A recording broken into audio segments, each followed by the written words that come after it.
অবশেষে ফ্লিকার কি আরএসকেতে আবার চলে আসলো। আমি আমার অনেক ভিডিওতে বলতাম যে ফ্লিকার যেন আবার আরএসকেতে চলে আসে, কারণ ফ্লিকারকে শুধু আরএসকেতে মানায়, আর ফ্লিকার কিন্তু আরএসকেতে চলে আসবে, এটা গতকালকের একটা ভিডিওতে বলছিলাম।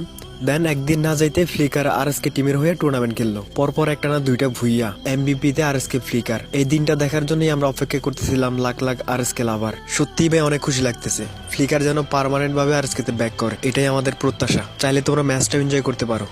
ফ্রিতে এবার আর এইচকে জন্য একটি ইজি পিস হয়ে হতে চলেছে। আর এইচকে তবে এবার যেন আনলাকি, তিনি পারফেক্টলি রিকল করতে চান, অ্যাকশনকে বাঁচাতে যাচ্ছেন এবং অ্যাকশনকে বাঁচিয়ে তারা লাস্ট মোমেন্টে অ্যাকশনটুকুকে যেন ঘুরিয়ে দিতে চান। তবে বাম পাশে কারো একবার আক্রমণ, যেখানে কুট্টুসিন ডার করছেন, রয়েছেন রাহাত, রয়েছে ফ্লিকার অ্যান্ড এইচ কম্বো। অপরদিকে টিমের জন্য কতটা ডেডলি, কতটা ঘাতক আমরা বারবারই কিন্তু দেখতে পাই। আরো একবার সেখানে ফ্লিকার একের পর এক বুলেটে জার্জেন, প্রথম বুলেট কারেক্ট করেছেন, দ্বিতীয় বুলেটটা কানেক্ট করতে হবে বোঝার মধ্যে, নক আসবে সেই ফ্লিকারের তরফ থেকে। ফ্লিকার ফ্লিকার ফ্লিকার আর লাস্ট বুলেটটা সে তার তরফ থেকে আসবে কিনা। কুট্টুস তিনি করেছেন কাজের কাজ, and it's a boom.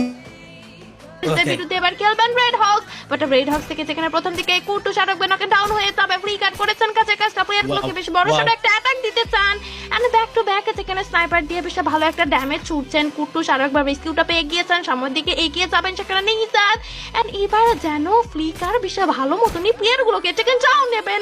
একটি প্লেয়ারকে নিয়েছেন টেকেন ডাউন, আর একটি প্লেয়ার ওই ইচ প্লেয়ার অবস্থা একদমই 12টা বেজে দিয়েছে। ওকে সফরেন্স যেখানে এন্টারটা ঘটাবেন নিজাত।